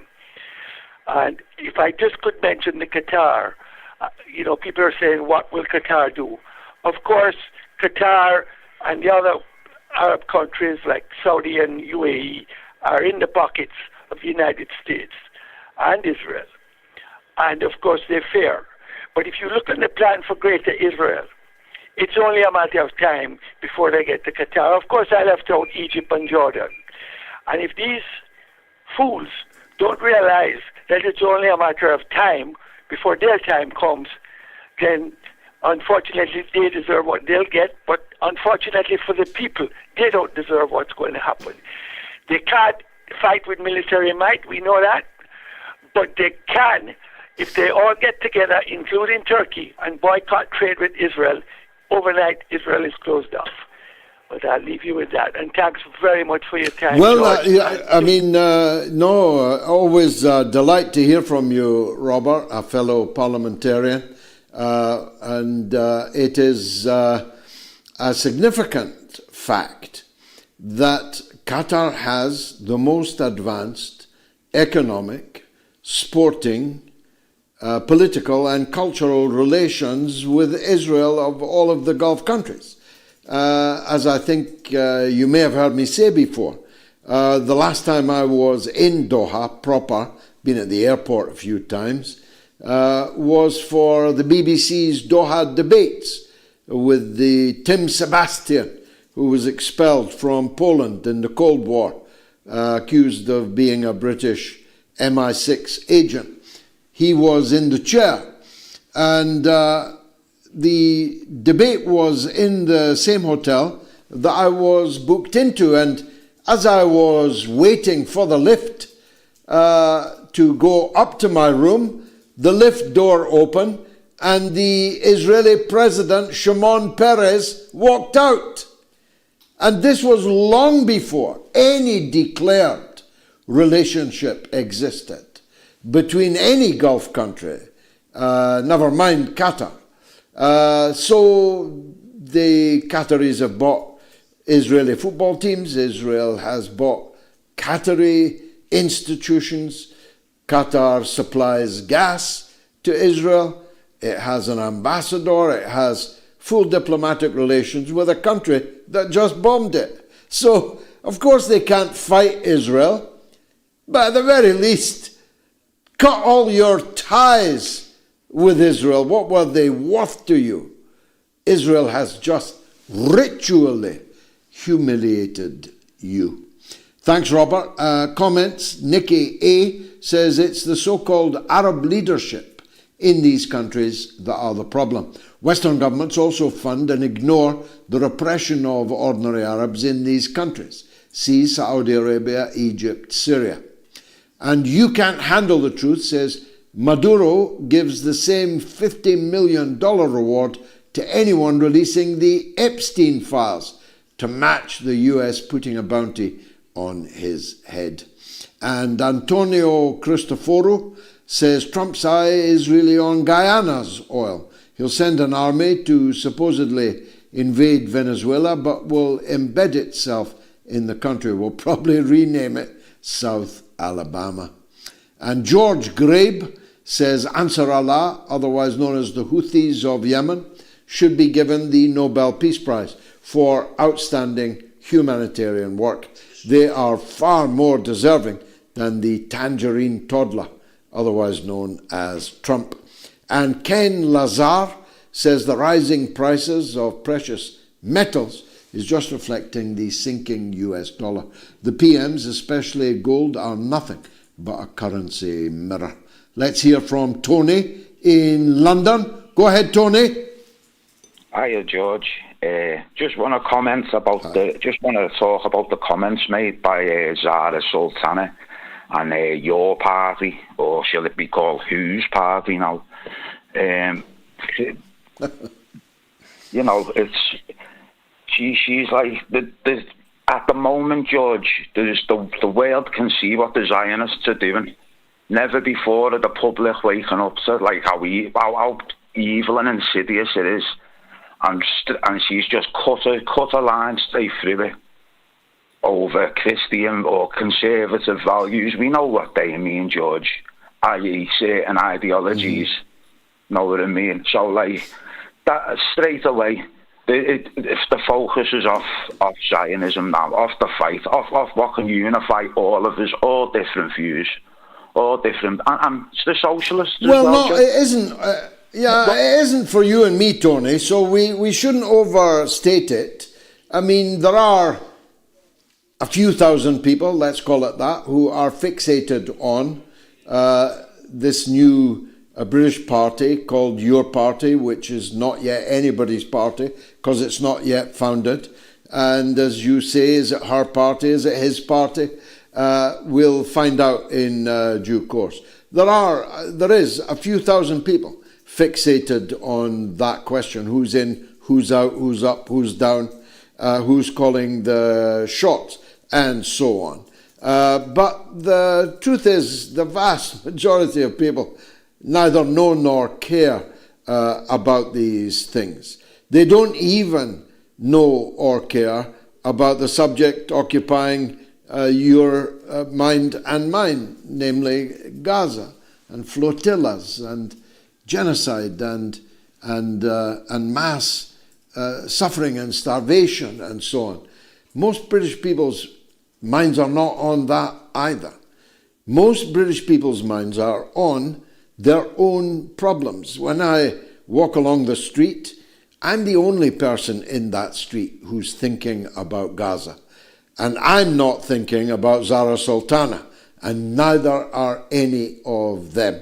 And politics is about getting elected by the electorate, which does not share one's own preoccupations, has other priorities to one's own.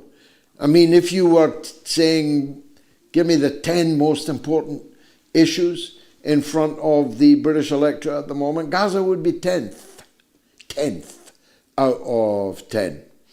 Most people are worried about how they're going to pay their fuel bills this winter. Most people are worried about how they're going to meet their mortgage and their rent, how people are going to pay their electricity bill, their gas bill. Most people are worried about the state of the National Health Service, about the state of the economy, whether they or their husband is still going to have a job at the end of this year. And if they do have a job, how secure or insecure is it? Is it in the gig economy? Is there a pension involved? Increasingly unlikely. Are there benefits? Is there a holiday pay scheme and so on? All the things, Tony, that used to occupy you and I and our parents' minds are still what occupies, in a modern form, in a modern language, the people today. So I know what you're referring to, and it is, I'm choosing my words carefully, extremely foolish to tell all the Muslims in the country, 2 million of them, to tell all the Roman Catholics in the country, maybe 1.5 million of them, to tell all the people of a conservative cast of mind on social, cultural, hot-button issues, that there's no place for them in your party. Her exact words were, there is no place for conservative social values in a radical left-wing socialist party. Well, that may be the kind of party she has in mind, in which case there are already really multiple far-left, extreme-left parties that take that kind of attitude in existence. Maybe it would have been better to join them, but if you want a party that can compete for power, then you need to get 10 million votes. It used to be more, but 10 million will do it this time. You need to get 10 million votes, and there's not 10 million people preoccupied with the hobby horses that she rides. There's not even 1 million of them, and you need 10 million votes. And the 10 million votes you need contain people who have conservative social values. And so if you're going to wave pictures of Chairman Mao, you ain't going to make it with anyone anyhow, Tony, said a fellow Liverpudlian of yours, the late and great John Lennon. If that's your politics, metaphorically speaking, going out on endless protests, carrying pictures of Chairman Mao or whatever your latest hobby horse is, you ain't going to make it with anyone anyhow. You can get a clap, you can get a cheap clap in an audience of a few hundred people in most halls in the country, but you will not be able successfully to win the votes of the 10 million people that you need. Now, don't get me wrong, there's a lot of people whose votes I can't get, but I do have a very substantial number of votes amongst some parts of the community, most of whom have got conservative social values. So maybe I can help her. Maybe I can help Jeremy on that. Tony, thanks again. Now, let me read again the top donors because the graphic didn't go up. Rasmus Pedersen, Amira Kataria, Dennis Freeman, Patrick McMahon, and Dale Best. Big thanks to each and every one of you. Another good friend of the show is Rolf in Bermuda. Let's hear from him. Rolf, welcome. Hi, George. It's good to be with the great sage once more. And thanks for taking. Thank you, mate. You know, George, Brother Robert from Jamaica talked about the best of us, and he's speaking specifically to those that are on that aid ship trying to make it to the shores of Gaza. And that includes Greta Thunberg, one of the most courageous people on the planet. And there are many others as well. Well, I'll tell you this, George. I'm going to speak to the worst of humanity. Let's start with Isaac Herzog, the president of Israel. George, I heard this man within hours after October 7th occurred says that they're not going to get any medicine, no water, nothing. Okay? No food.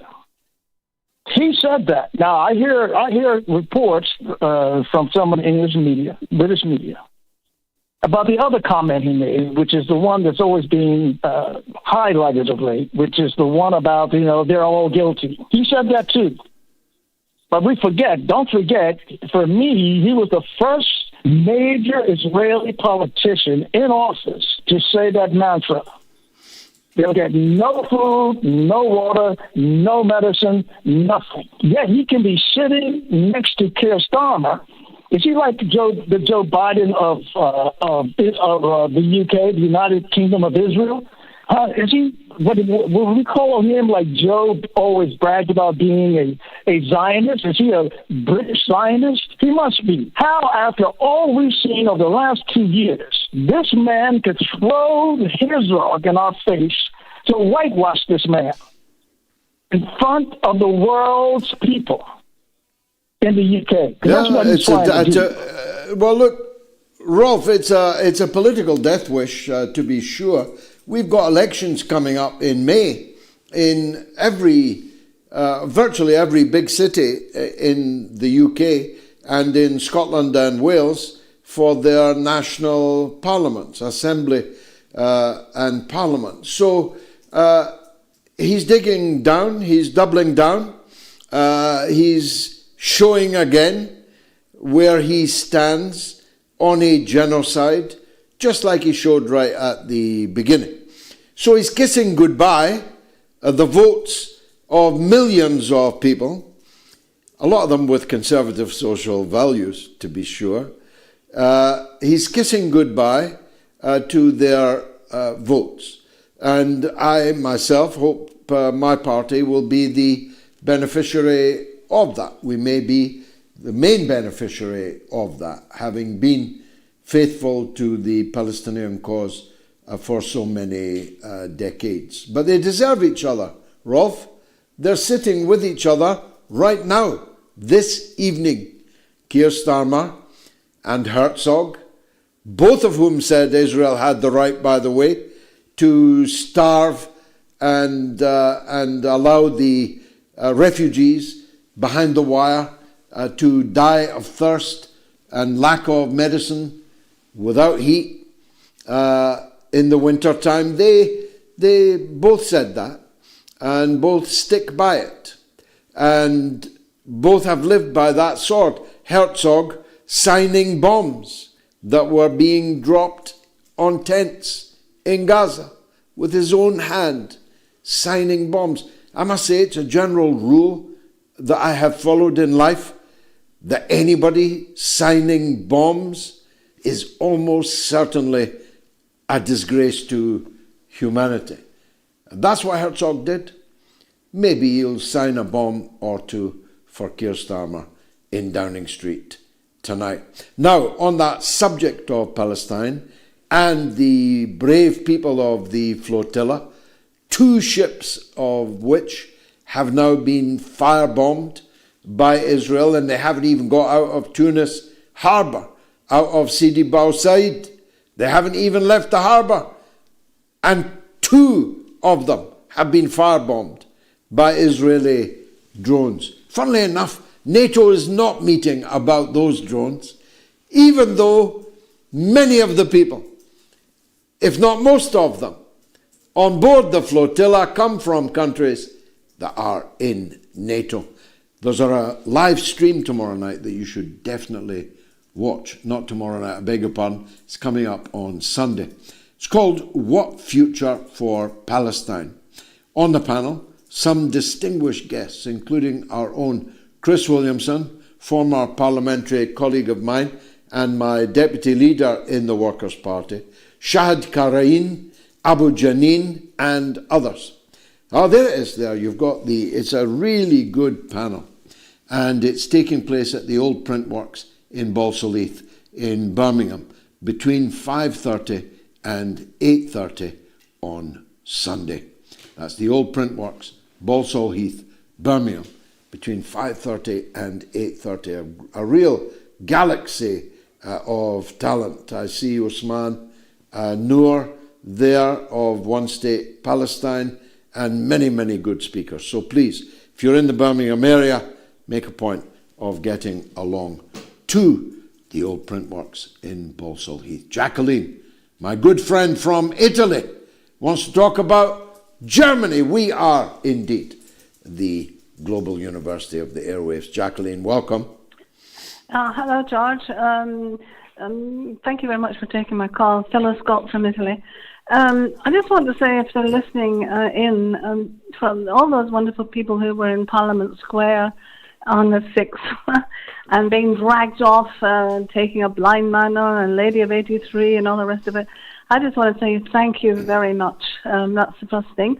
The second thing and the last is this, very simple.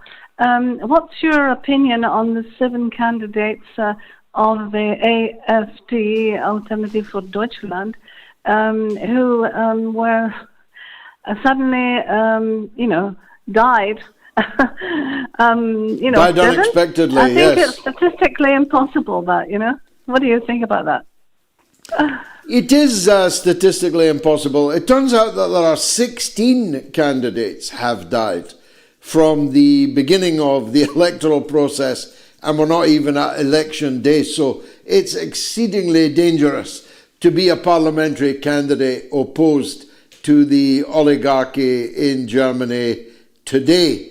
I've got nothing to do with the AFD, but any more than I do with Charlie Kirk, but everybody's got a right to live, everybody's got a right to stand in an election, and everybody's got a right to stay alive, at least until the votes are cast. Jacqueline, lovely to hear your voice at last. Scott is in London, might be the last call, we'll see. Scott's in London on Qatar and Israel. Go ahead, Scott. Hi, George. Can I just say, privileged to speak to you. You've been doing your thing for a very long time, and they've tried to shut you down on multiple occasions, and you're still going. So just thank you for spreading the word and just being so knowledgeable. I think before I say what I'm going to say, the power of the internet, I don't think anyone really understood what was going to happen. And because of the power of the internet, we're able to see, the likes of the BBC. Before, we could only see what the BBC, ITV, and so forth showed up. Now, we're seeing what's actually happening. Now, I think it's fair to say Israel have got their toes in quite a few ponds, different ponds, dipping their toes here and there. And these ponds are now becoming hot water for them. There's a lot of countries that did support them that are now turning eyes on them. There's a lot of people that were unaware of certain agencies, even like Mossad or APEC and things like that. What do you think is the future for Israel? Now, again, you're a lot more knowledgeable than what I am. You know a lot more information than I do. Even now, they've just bombed Qatar, whether or not they was aiming for Hamas or not. This was during peace talks. This is showing the world, well, hang on a minute, we were trying to get a deal. You just bombed that deal. How can you talk about peace? What is the future for Israel now? Well, I'll tell you first of all what I want it to be. I want one Palestinian state between the river and the sea, where Jews, Muslims and Christians live as equals. It's not that radical an idea, It is exactly what we have now. There is only one state between the river and the sea, but it's the state of Israel, which describes itself as the state of the Jews, and where non-Jews are second-class citizens and occupied people, millions of them, are no class of citizen at all, have no rights, have no votes, but nonetheless live in Israel. Ramallah is in Israel because it lives under Israeli military rule. They can go where they want, do what they want, anywhere in the West Bank and in Gaza, and no one will stop them. So effectively, we already have a one-state solution. It's just that the majority of the people within the boundaries of the river to the sea have no rights at all, have no votes at all, cannot choose the government which rules them at all. And that's what's got to change. So whatever you call it, I'd call it the Holy Land myself. That one state has to be a state where every man, every woman is the equal, each of the other. One man, one woman, one vote. It was good enough for the post-apartheid South Africa. It is good enough for post-apartheid Israel-Palestine. What I think will happen will, I think, last longer than I will, but I think in the lifetime of my children, they will see this one state, because I do think that Israel is doomed. It's doomed by the logic of its own foundation. It built itself as a colonizer. It announced when beginning this journey that it wanted to colonize somewhere, anywhere, Africa, the Seychelles, Uganda, Kenya, the Patagonia in Argentina. They just wanted to colonize somewhere and make it a Zionist colony. So they're hoist on that petard. And everything about them, as an earlier caller pointed out. No, it was Vijay Prashad, my outstanding guest, pointed out. They're singing in the Eurovision Song Contest. They're playing in the European football leagues. They are European settlers. And I'm afraid time has passed by the idea of European colonial settlements. They are history everywhere except Palestine. And it's time they were history there too. Let's take Josh from California before I go to Gayatri. Josh, welcome back to the show. What do you want to say? Hi, George. I wanted to comment on kind of my recent impression that this upcoming General Assembly in Geneva is going to be pretty historic. You know, I think it's slowly kind of dawning on Zionists, both in the United States and in the Holy Land, that what flies with such facility in an American election and in an Israeli election don't have the same effect in the kind of global democracy of the UN General Assembly. And that having been said, I wanted to see what you think might be the results of this General Assembly. Do you think there's going to be a Article 377 resolution? Do you think the Arab states might finally take their turn at Palestinian liberation? And do you think that there really is this kind of a sea change happening in the world on the issue?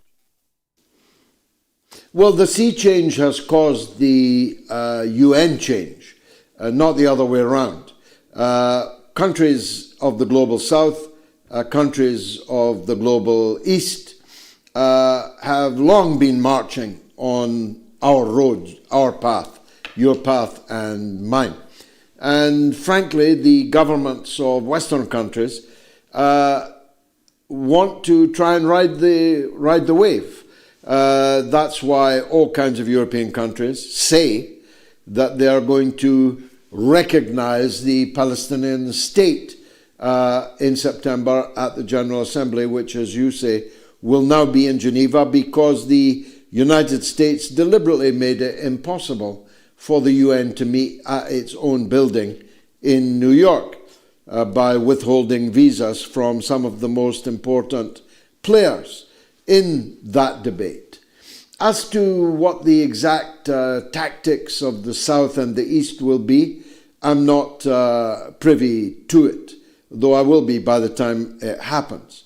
But the recognition with conditions promised by Britain, France, Italy, first Germany and then not Germany, and some other countries, is exactly that. They're responding to the popular pressure of their own people who want something done. The fact that recognition isn't really much of a something will only later dawn on everybody. Josh, great call. Last call, because my good wife Gayatri is in the studio with the social media news roundup. What's happening, Gayatri? So tomorrow is 9/11, which is the day in 1973 when the military coup took place in Chile, when the democratically elected socialist president Salvador Allende was toppled and replaced by General Pinochet. And murdered. Murdered. At the time, it was Edward Heath's conservative government in power in Britain, and the foreign secretary sent out a memorandum saying the following: for British interest, there is no doubt that Chile, under the junta, is a better prospect than Allende's chaotic road to socialism. Our investments should do better. Our loans may be successfully rescheduled and export credits later resumed. And sky-high price of copper, important to us, should fall as Chilean production is restored. Wow. I didn't realize it was 9/11 tomorrow, and of course there's more than one anniversary important on that, but that's the 9/11 everyone's forgotten. Yes. And I, for one, will never forget it. I lived every day in the run-up to it, expecting it, fearing it, and I was around when the thousands of Chilean refugees arrived on these shores, and many of them have gone back now, but some of them have gone back with Scottish accents, Geordie accents, Brummie accents, because they grew up and their children indeed were born in Britain. Some of us will never forget Chile, never forget Allende, never forget Victor Jara, never forget the Santiago football stadium where thousands were tortured and murdered in a football stadium for no other crime than that they had supported the elected government of Salvador Allende. It just paints the picture what a copy and paste tactic this is and how tiring it's getting, isn't it? Yeah. The pretext, sending on a pretext and then sending in your agent provocateurs, and it's been happening for so long. Yeah, I'm not tired. You can be tired if you like. Go ahead. So the other 9/11 then, the more recent one, 25 years ago, 2001. Did you see Tucker Carlson coming on to the Piers Morgan show and saying that Israel had foreknowledge of 9/11? It's big, that, isn't it? It's huge, and this is because he has got this new series coming out, premiering tomorrow, 9/11, called the 9/11 Files. And watching the trailers, it opens saying the official story of 9/11 is a complete lie. This is coming from Tucker Carlson. I think there's a consensus that it's a lie. Yeah. Even on Building 7, the Pentagon. No way an airliner went through that little hole. Didn't leave any debris, no bodies, no chairs, no fuselage, and so on. Well, there's far too many things about 9/11 that are quite obviously lies. Yes, exactly. And so Tucker explains in the interview that his own colleagues, they were receiving FBI files and they were broadcasting, now obviously all pulled back. But Netanyahu, he reminds Piers Morgan that Netanyahu on camera right after it says, it was a good thing. It brings the US into a conflict that we've been involved in on an existential level for decades. Goodness gracious. So that's the 9/11s. I think that it's not that these allegations are a surprise. They've been around for a long time. The surprise is that someone with the global reach of Tucker Carlson, the preeminent broadcaster in the whole world, the biggest broadcaster in the whole world, is saying these things now. Yeah, incredible. This takes it through the dam. This takes it over the hurdles. This takes it way down the final furlong. Exactly. I think that we will one day know what happened on 9/11, and it won't be anything like what we were told happened on 9/11. Exactly. Now, finally then, Banksy has released its latest artwork. It was first seen on Monday outside the Royal Courts of Justice in London. And it's showing, as you can see, an unarmed protester on the ground holding a blood-spattered placard while the judge is wielding a gavel in wig and gown. And so this was offensive. Great piece of work. It is incredibly. I mean, this in itself is incredible art. But then they weren't happy with it, and they started covering it and hiding it behind black sheets and metal barriers. And today, so 48 hours later, it has been removed. They've scrubbed it off because they state it's a listed building and therefore legally protected. But look at this. Look at this silhouette. That's it's better, actually more harrowing. That makes the point even more powerful. So many points made. They tried to erase Banksy, which nobody can do. Many have tried. Yeah. Banksy gets everywhere. And what was a piece of state vandalism, of the desecration of art, now has become a piece of avant-garde that will live forever, even if they keep scrubbing it. It will live forever. Gayatri, we've got to go, but let me squeeze in one last caller. Shujat in London on Iran-Israel. Shujat, you're the last caller. The floor is yours. Hello there, George. How are you? All right? I was just thinking, I can't understand By why. the grace of God, good. That's great. I was just thinking very hard and couldn't understand why Iran is not attacking Israel all this time when they're committing so many murders and genocide, destroying one country after another. Iran has the means to do it, but is not doing it. I've got some answers. Maybe you can help me, enlighten me. You know better. Is it because the new president, is too chickened out? He's scared to attack? He just doesn't want to attack on the Iran side or to initiate any conflict? Or is it because they're getting rid of their spy networks that Israel and the West have implanted in all over Iran now? Are they trying to get rid of that before they cause too much damage to them? Something like that?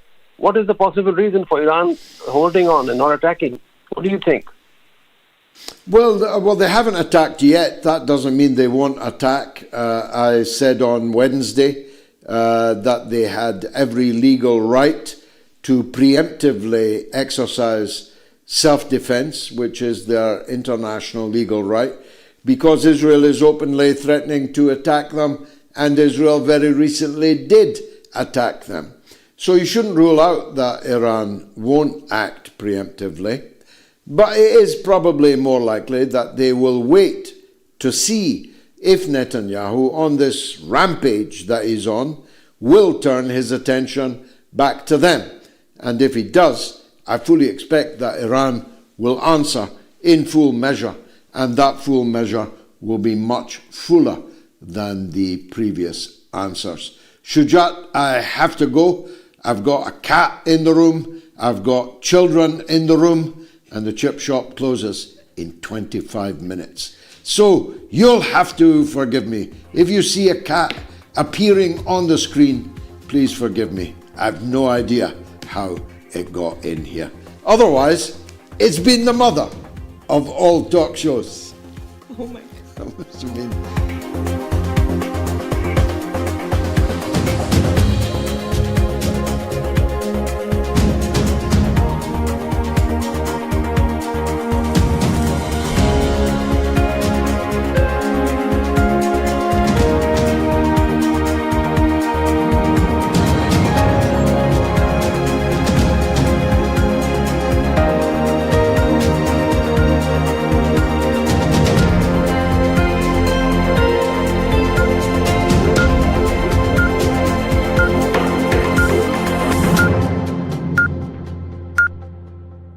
It's the mother of all talk shows. It's the mother of all talk shows. It's the mother